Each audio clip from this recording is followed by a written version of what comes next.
Pessoal, é um prazer estar aqui com vocês. Quero agradecer a liderança do Soul, por dar essa oportunidade para que nós possamos juntos falar do amor de Deus com vocês. Essa canção que vocês acabaram de cantar, falando que Deus é muito bom e realmente Ele é bom. Eu queria pedir um espaço aqui para vocês para falar um pouco do milagre que Deus tem feito na minha vida. Há 2 anos e 4 meses eu peguei Covid e... podem sentar. Ufa! Obrigado, viu, meu amor? E eu fiquei internado, fiquei muito mal, dia 11 de março de 2021. No dia 17 de março de 2021, tinham decretado minha morte. Colocaram no meu prontuário médico, morte nas próximas 24 horas. Família ciente. Eu tenho o privilégio de ser pai da Sara, da Sofia, e casado com a Eliette. Mas para a honra e glória de Deus, Ele fez um milagre na minha vida.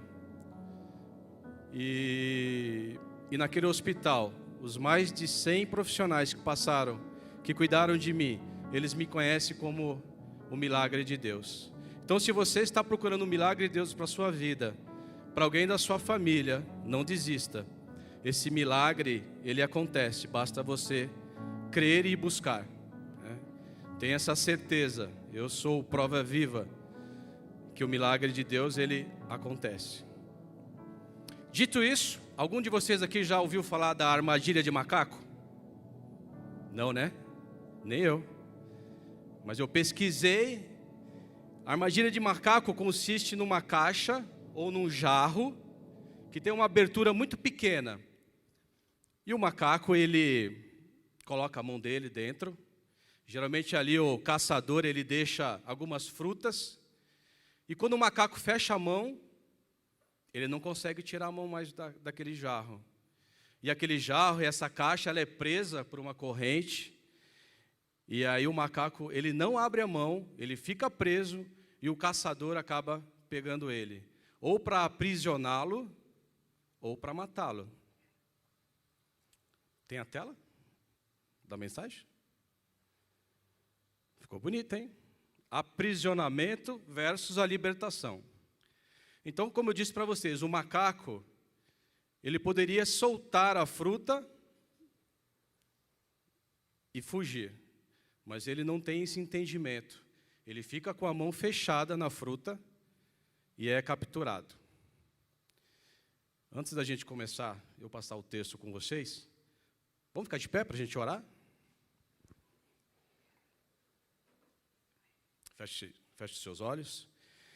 Pai, te agradeço, Senhor Deus, por esse momento, ó Pai. Te agradeço por esses jovens, ó Pai, que estão aqui, ó Pai, para te servir, ó Pai. Que o Senhor, Pai, possa derramar sobre a vida deles, ó Pai, toda a bênção, ó Pai. Tudo aquilo que eles têm no seu coração, ó Pai, que o Senhor possa vir, ó Pai, de encontro a cada um deles, ó Pai. Pai, esteja conosco nessa mensagem, ó Pai. Somos gratos, ó Pai, por estarmos aqui. Em nome de Cristo que eu oro e agradeço. Amém. Pode sentar? Eu queria meditar com vocês uma passagem que está em João 8, de 31 a 47. Eu falei lá para o pessoal do som que a minha versão é um pouco mais antiga. Nem eles acharam lá, tá?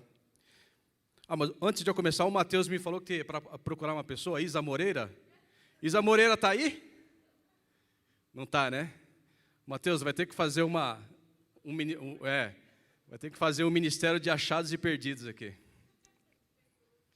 Acompanhe comigo então, ó. João 8, 31.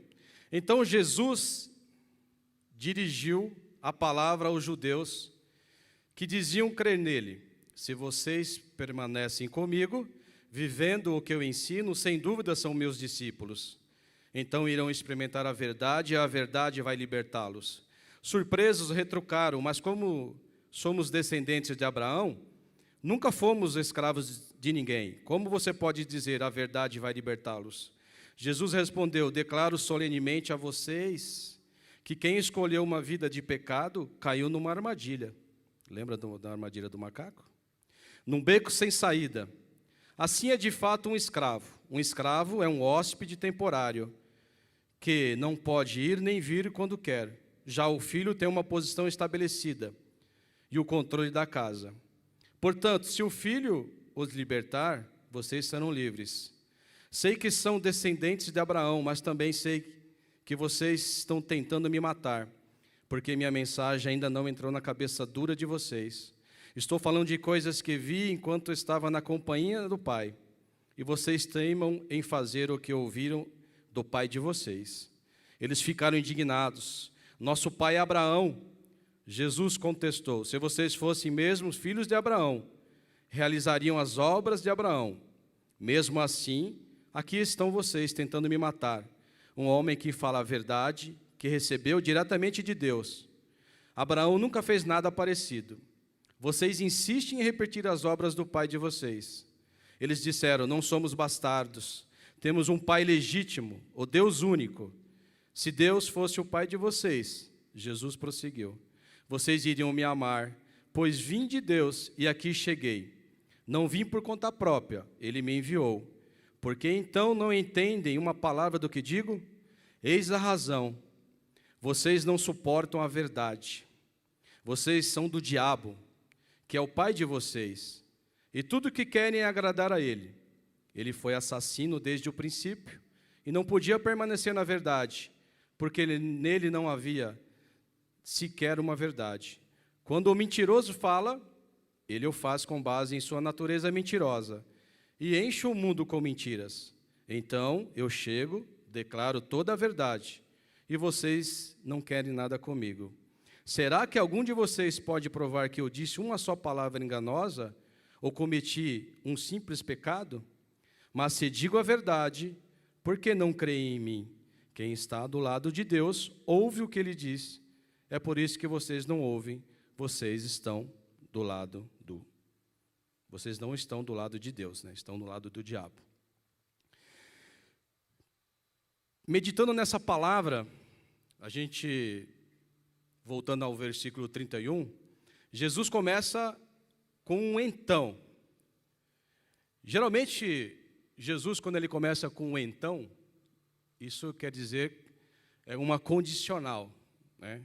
Uma condicional é como se fosse uma mãe falando para o filho assim, ó, se você comer tudo, eu vou te dar um doce. Se você tirar 10 na prova, a gente vai viajar. Mas não vai confundir essa barganha que a mãe faz com o filho com a condicional de Deus. A condicional de Deus é algo extraordinário. Ele começa no versículo 31. Então, Jesus dirigiu a palavra aos judeus que diziam crer nele. Se vocês depois em casa lerem os versículos anteriores, Jesus estava falando para eles que ele era a luz do mundo.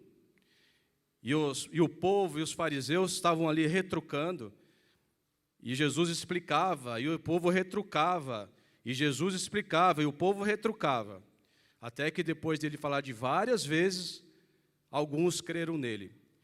E aí, por isso que ele começa. Então, a condicional de alguns crerem nele, ele disse, se vocês permanecerem comigo, vivendo o que eu ensino, sem dúvida, serão meus discípulos.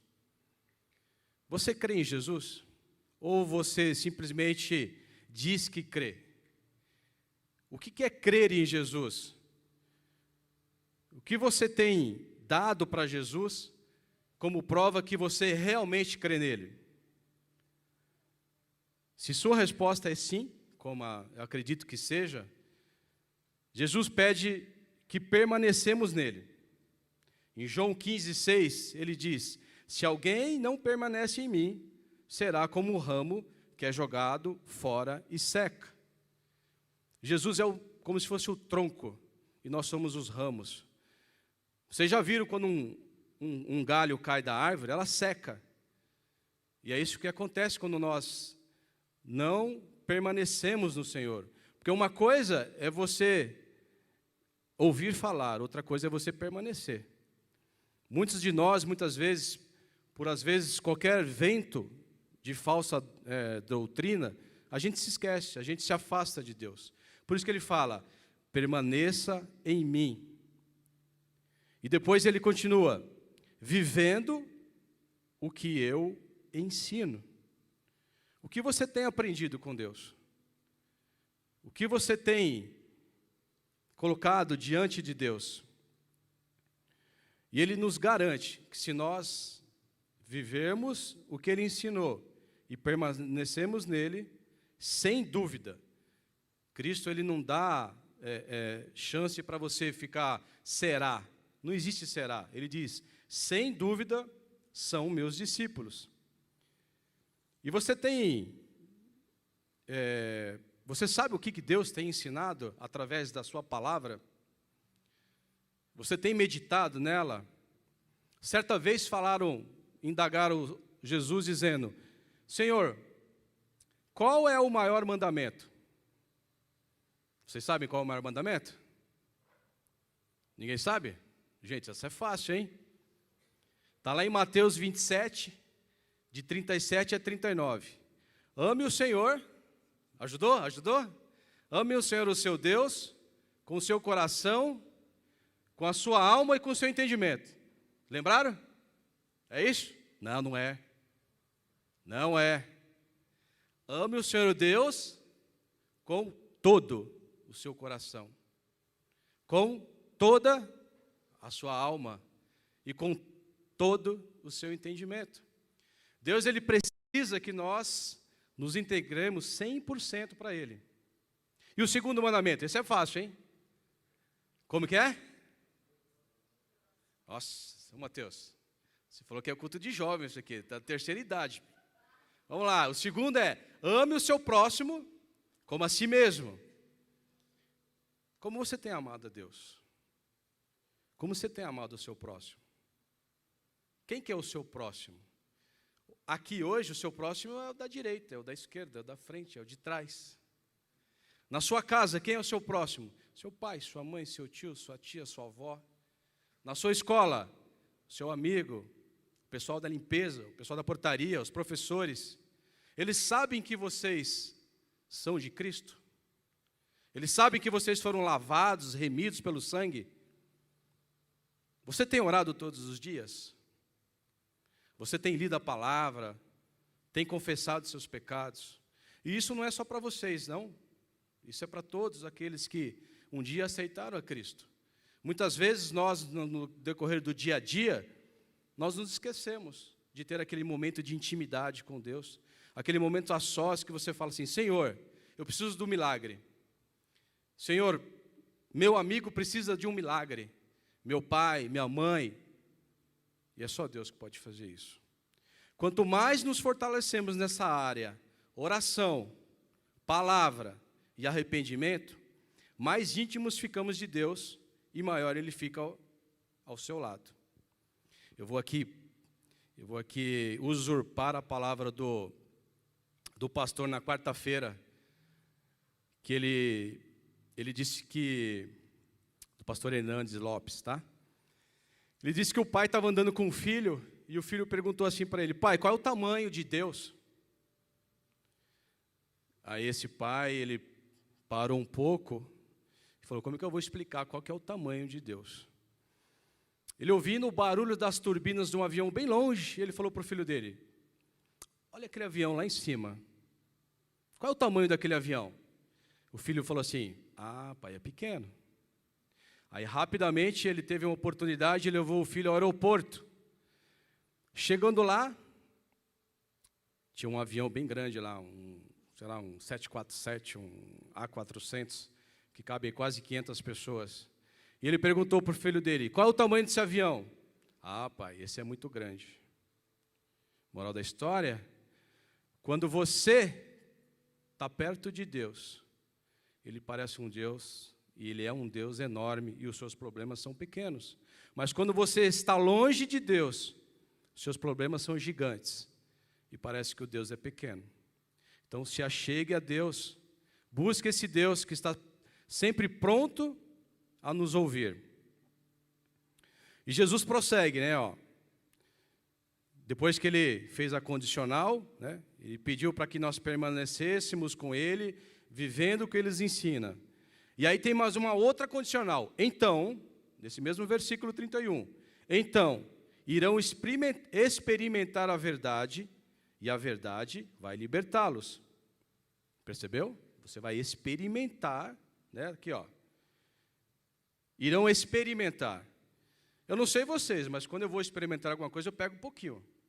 Quando alguém fala para você, ó, experimenta isso aqui, você não dá uma garfada. Quando você vai pular numa piscina, quando vocês vão no acampamento de vocês, apesar que jovem não está nem aí, se joga com tudo, né? Na água gelada mesmo, né? Mas, tiozinho assim, mais ou menos, quando eu vou experimentar água, eu coloco só o dedão do pé assim. Mas Deus está nos garantindo o quê? Que só se nós só experimentarmos essa verdade, ela vai nos libertar.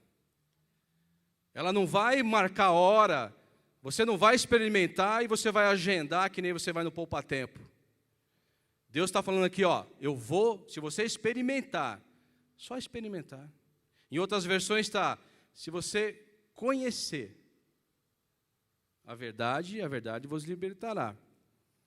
Por exemplo, eu podia falar para vocês, meu nome é Wagner, sou pai da Sara, sou pai da Sofia, as meninas mais lindas que tem aqui hoje, desculpa. E a minha esposa também, a menina mais linda. Vocês vão me conhecer, mas vocês não vão ter o relacionamento comigo. Vocês, por exemplo, não sabem o time que eu torço, que é o melhor que tem, é o Palmeiras. Vocês não sabem a minha cor predileta, vocês não sabem o meu hobby. Então, mesmo assim, a palavra do Senhor diz, se você experimentar, que é uma fração pequena, se você conhecer, só conhecer, Ele nos garante que a liberdade vai nos libertar. Jesus está nos dizendo que experimente a verdade, e a verdade vai libertá-los. Lá no Salmo 119, 103, diz assim, ó, quão doce são os seus decretos, quão doce são suas palavras. E aí você pode perguntar para mim assim, ó, essa verdade liberta, mas liberta do quê? Até agora você falou que vai libertar, mas eu não estou preso. Alguém está com corrente na mão aí? Corrente no pé? Tornozeleira lá da cadeia? Acho que não, né? Ninguém tem. Lembra da armadilha do macaco? O macaco podia simplesmente abrir a mão dele. Muitas vezes, o diabo coloca essas armadilhas na nossa vida, na minha e na sua vida. E a gente, com um simples não, poderíamos nos libertar do aprisionamento. Muitas vezes, nós não queremos nos libertar, assim como aquele macaco. No versículo 34 de João 8, Jesus fala assim, ó, declaro solenemente a você que quem escolheu uma vida de pecado, caiu numa armadilha, num beco sem saída. Um beco sem saída está no apuro, está na dificuldade, está enrascado, está no problema. Então eu queria falar com vocês sobre 3 inimigos, existem vários, mas eu queria falar só sobre 3 que podem nos aprisionar. O primeiro deles é o tentador. Aí vocês podem dar o nome que quiser, o diabo, Satanás, coisa ruim, o que vocês quiserem aí. Mas é o tentador, é o diabo. Ele vive tentando aprisionar os salvos em Cristo. Em 1 Pedro 5,8 estava lá, está escrito assim, estejam alertas e vigiem. O diabo, o inimigo de vocês e meu, anda ao redor como um leão, rugindo e procurando a quem pegar. Vocês já viram quando um leão vai caçar a sua caça? Ele não vai de uma vez, ele vai bem devagarzinho. Eu digo que, para algumas pessoas que me conhecem, eu digo que o diabo ele age homeopático na vida de vocês. Homeopático é aquilo que, aos poucos, e nosso pastor já pregou aqui que o diabo ele não vai se apresentar para a gente de uma forma totalmente horrível ou estranha, porque a gente não vai cair na armadilha, mas ele vai vir de uma forma mais bonita, não existe mais bonita, né? Uma forma bonita que você possa pensar aí. O diabo te influencia ao erro, ele não conhece o seu pensamento. A palavra do Senhor diz que o único que conhece os pensamentos Isso é exclusividade de Deus. Em Salmo 39, de 1 a 13, você vai ver que lá começa assim, ó. Senhor, tu me sondas e me conheces. Tem até uma música, né? Sabes quando eu acordo, sabes quando eu me levanto. Ainda a palavra não me veio à boca e o Senhor já sabia. Então o diabo, ele não tem essa onisciência. Mas ele tem uma coisa. Deus perguntou para o diabo onde que ele estava. Ele disse que ele... Você sabe onde o diabo está? Onde o diabo está? Ele está ao redor da terra, passeando. Ele está entre nós, passeando.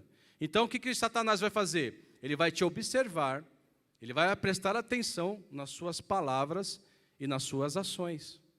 Ele não vai ler seu pensamento. Mas ele vai, de mansinho em mansinho, saber a sua fraqueza. Vou novamente pegar aqui o exemplo do pastor Hernandes Lopes, e ele tem um livro que fala sobre as teses de Satanás. E ele pregou na quarta-feira que o diabo falou para Deus que Jó só era íntegro, só servia a ele, porque Jó tinha era rico, tinha uma boa família, tinha filhos abençoados. E o diabo tentou colocar isso, que se você tem um lar legal, se você tem amigos, se você está tudo bem para você, você vai adorar a Deus. Ele quis dizer, se tirasse tudo isso de Jó, se ele continuaria adorando a Deus e sendo íntegro. Como eu e você faríamos no lugar de Jó? Muitas vezes acho que não precisa nem de muito. Quando Deus às vezes não responde a nossa oração. E não é que Ele não responde, é que muitas vezes nós não sabemos pedir. Muitas vezes nós pedimos algo que Deus sabe que não vai ser bom para a gente. Deus nunca vai dar algo que vai nos prejudicar.